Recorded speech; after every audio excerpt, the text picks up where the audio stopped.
बिस्मिल्लाहिर्रहमानिर्रहीम। अस्सलाम वालेकुम दोस्तों, खुशामदीद कहते हैं आपको अपने यूट्यूब चैनल पर। मैं हूं आपका होस्ट एहसान अली और आप देख रहे हैं सऊदी.com। दोस्तों, सऊदी अरब की एक नई अपडेट के साथ मैं हाज़िर हुआ हूं। जैसे कि आपको पता है, सऊदी अरब ने प्रेस कॉन्फ्रेंस में चाइनीज़ वैक्सीन को नामंजूर कर दिया है, लेकिन अभी असद उमर ने पाकिस्तानियों के लिए बहुत बड़ा ऐलान कर दिया है कि उनको खुशखबरी दे दी है। वो क्या खुशखबरी है और गैर मुल्कियों के लिए बहुत अच्छी खबर आ गई है, तो वो क्या खबर है हम आप दोस्तों के साथ इसी वीडियो में शेयर करेंगे।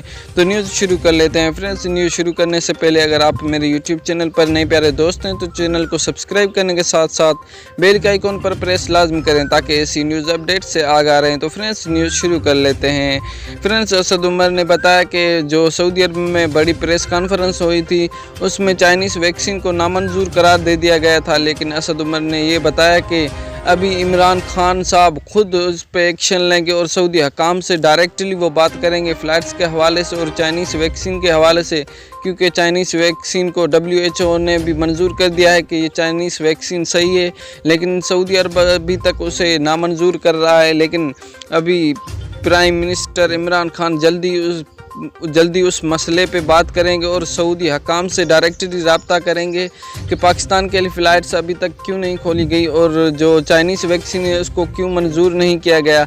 जिन भाइयों ने चाइनीज़ वैक्सीन लगवा ली है वो डरे नहीं, इंशाल्लाह जल्द ही अच्छी खबर आएगी सऊदी अरब से।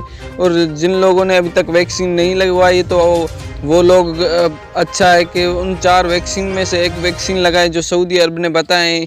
पहले तो अच्छी वैक्सीन फाइज़र वैक्सीन और एस्ट्राजेनेका वैक्सीन पाकिस्तान में दस्तयाब हैं, आप उन्हीं दोनों में से एक वैक्सीन लगवा लें, उनका कोई डर नहीं है। तो फ्रेंड्स, जैसे ही सऊदी अरब की छोटी अपडेट आएगी हम आप दोस्तों के साथ शेयर करेंगे। मिलते हैं इंशाल्लाह नेक्स्ट वीडियो में, तब तक के लिए अल्लाह हाफिज़।